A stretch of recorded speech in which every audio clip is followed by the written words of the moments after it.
Friends, എല്ലാവർക്കും ചെമ്പനീർ പൂവ് പുത്തൻ പ്രമോ വിശേഷങ്ങളിലേക്ക് സ്വാഗതം. അപ്പം നമ്മുടെ സച്ചിയും എല്ലാവരും വീട്ടുകാരെ ഒന്നടങ്കം പരക്കം പാഞ്ഞു ഓടുന്ന നിമിഷങ്ങൾ തന്നെയാട്ടോ നമുക്ക് ഇന്നത്തെ ആ ഒരു പ്രൊമോയിൽ കാണുവാൻ സാധിച്ചത്.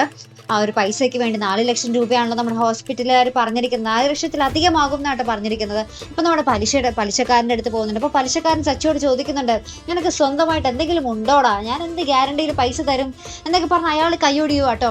അതിനുശേഷം കാണുവാൻ സാധിക്കുന്നത് എന്താ പറയുക, നമ്മുടെ സച്ചി ഹോസ്പിറ്റലിലേക്ക് തിരികെ വരുമ്പോൾ നമ്മുടെ ചന്ദ്രയും സുധിയും എല്ലാവരും കയ്യിലുള്ള എല്ലാ സ്വർണവും കമ്മൽ ഉൾപ്പെടെ എല്ലാം ഇങ്ങനെ നമ്മുടെ സച്ചിയുടെ കയ്യിലേക്ക് ഊരിക്കൊടുക്കുന്ന ഒരു ദൃശ്യങ്ങളാട്ടോ കാണുവാൻ സാധിക്കുന്നത്. അപ്പോൾ ആ ഒരു സ്വർണം വിറ്റോ അല്ലെങ്കിൽ ആ ഒരു സ്വർണം പണയപ്പെടുത്തിയോ എങ്ങനെയെങ്കിലും ഒക്കെ കാശ് സംഘടിപ്പിക്കുമായിരിക്കും.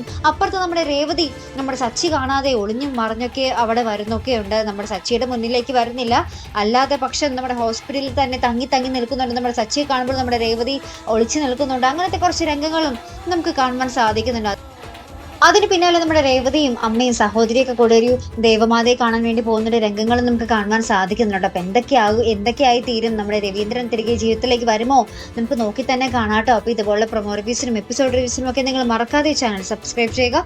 അടുത്തൊരു വീഡിയോയുമായി വരുന്നത് വരയ്ക്കും ഗുഡ് ബൈ.